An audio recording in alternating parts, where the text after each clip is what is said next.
जय शिव शंकर शंभू। स्वागत है आपका आपके चैनल में परलोक और परमात्मा। आज मैं आपको एक कहानी सुनाऊंगा, कैसे एक परिवार पर काला जादू किया जाता है और कैसे फिर प्रभु स्वयं अपने भक्त के द्वारा उस परिवार की रक्षा करते हैं।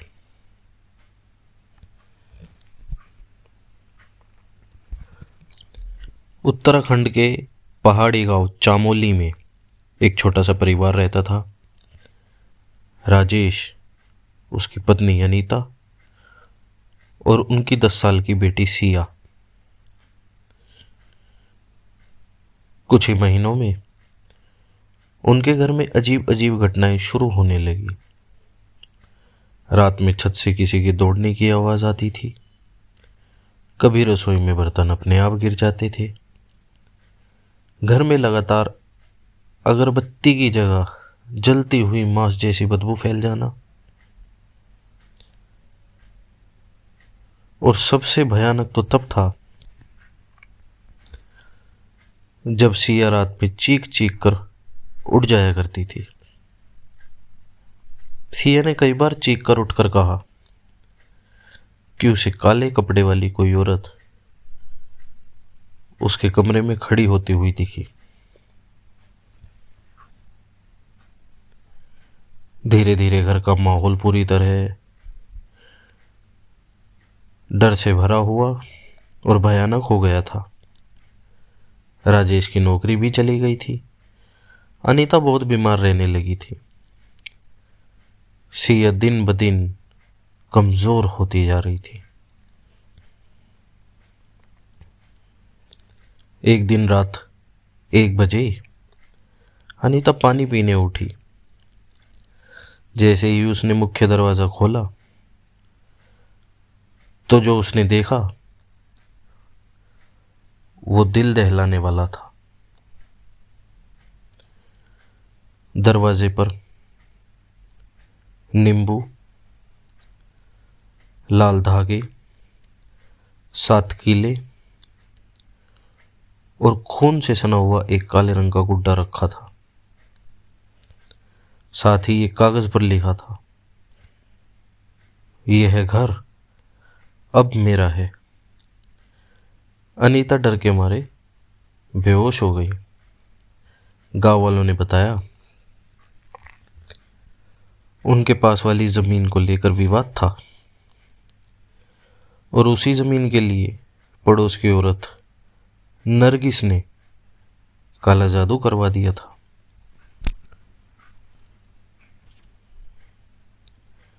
जिस रात ये सब हुआ उस रात पूरा घर चीखों से भरा हुआ था।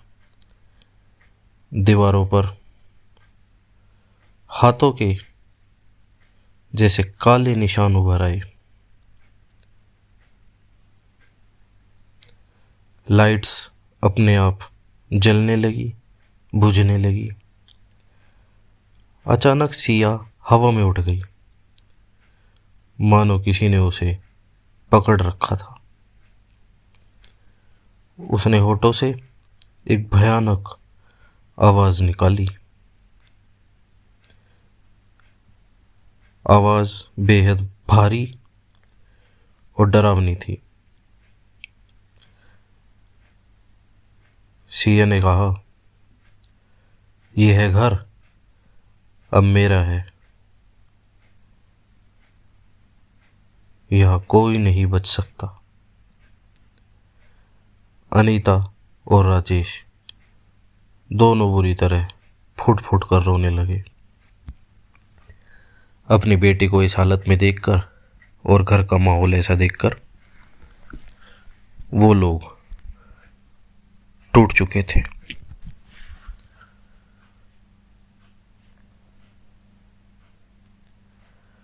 उसी वक्त अनीता के घर के दरवाजे पर घंटी बजती है। और धीरे धीरे घर का दरवाज़ा खुलता है।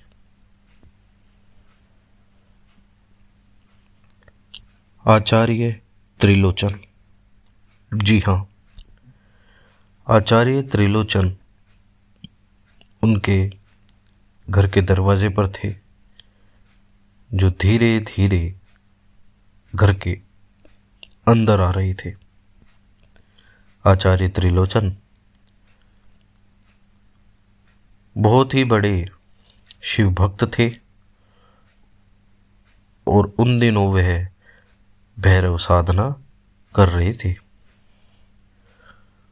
उनके आते ही घर में आने वाली आवाज़ें बंद हो गई।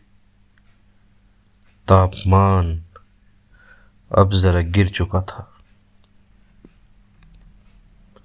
लग रहा था जैसे पूरे घर में वज्रपात की शक्ति उतर आई हो।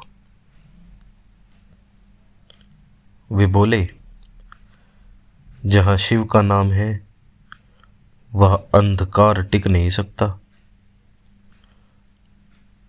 उन्होंने घर के बीचों बीच भस्म की एक रेखा खींची और ऊंचे स्वर में मंत्र जाप शुरू किया। ओम त्र्यंबकं यजामहे सुगंधिं पुष्टिवर्धनम् उर्वारुकमेव बंधनात् मृत्युर्मोक्षीयमामृतात्। घर की दीवारें जोर जोर से हिलने लगी, खिड़कियां मानो टूटने ही वाली हो। काले धुएं से लंबे काले बालों वाली एक औरत की आत्मा चीखती हुई निकली। उसकी आंखें पूरी सफेद थी और वह जोर से चिल्लाई, यह घर मेरा है।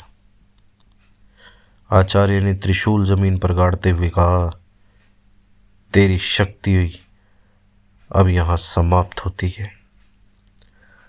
अगले ही पल शिवगणों का प्रचंड नाद गूंजने लगा, हर हर महादेव। पूरा कमरा सफेद तेज रोशनी से भरा हुआ। उस आत्मा की चीख इतनी भयानक थी कि खिड़कियां फट गई। आचार्य ने रुद्राक्ष को सिया की छाती पर रखा और जोर से चिल्लाए, काल भैरव की शरण में देह छोड़।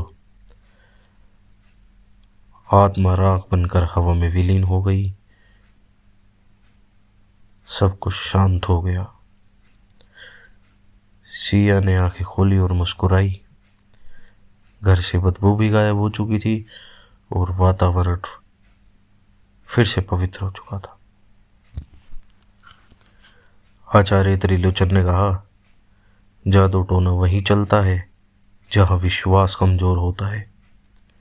शिव भक्त का घर कभी अंधकार के वश में नहीं आ सकता।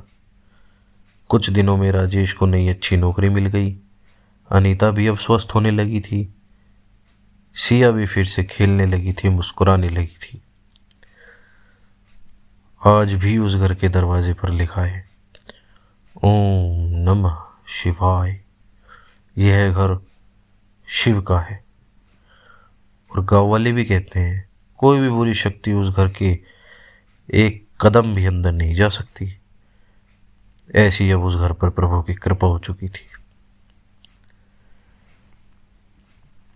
इससे यही सीख मिलती है कि दुनिया में कोई भी तंत्र मंत्र या भूत उस इंसान को नहीं छू सकता जो सच्चे हृदय से महादेव को पुकारता हो। हर हर महादेव।